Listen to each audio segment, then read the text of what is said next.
హైదరాబాద్ పరిధిలోని చెరువుల సంరక్షణే ధ్యేయంగా ఏర్పడిన హైడ్రా అధికారులు శనివారం ఉదయాన్నే నార్సింగ్లో మరో భారీ ఆపరేషన్ చేపట్టారు.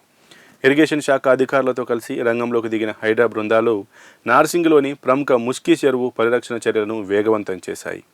మొత్తం 60 ఎకరాల విస్తీర్ణంలో ఉన్న ముస్కీ చెరువులో సుమారు 10 ఎకరాల మేర చెరువు స్థలం కబ్జాకు గురైనట్లు హైడ్రా అధికారులు ప్రాథమికంగా గుర్తించారు. రియల్ ఎస్టేట్ వ్యాపారులు, పలువురు బిల్డర్లు చెరువు పరివాహక ప్రాంతాన్ని ఆక్రమించి పెద్ద ఎత్తున నిర్మాణాలకు పాల్పడినట్లు తేలింది. చెరువు ఎఫ్టీఎల్ బఫర్ జోన్ పరిధిలో అక్రమంగా నిర్మించిన కట్టడాలకు అధికారులు ఇప్పటికే నోటీసులు జారీ చేశారు.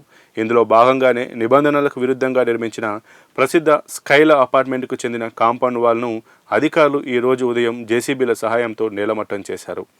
ఎలాంటి అవాంఛనీయ సంఘటనలు జరగకుండా మరియు స్థానికులు, బిల్డర్ల నుంచి ప్రతిఘటన ఎదురుకాకుండా ఉండేందుకు పటిష్టమైన ముందస్తు జాగ్రత్తలు తీసుకున్నారు.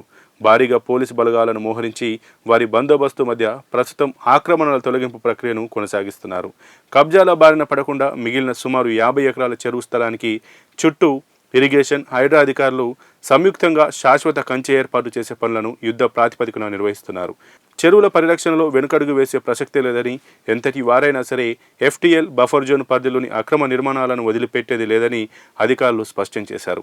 చెరువు ఆనుకొని ఉన్న విల్లాలు, పెద్ద భవనాల్లోని తాత్కాలిక గుడిసెలను తక్షణమే ఖాళీ చేయాలని హెచ్చరించారు.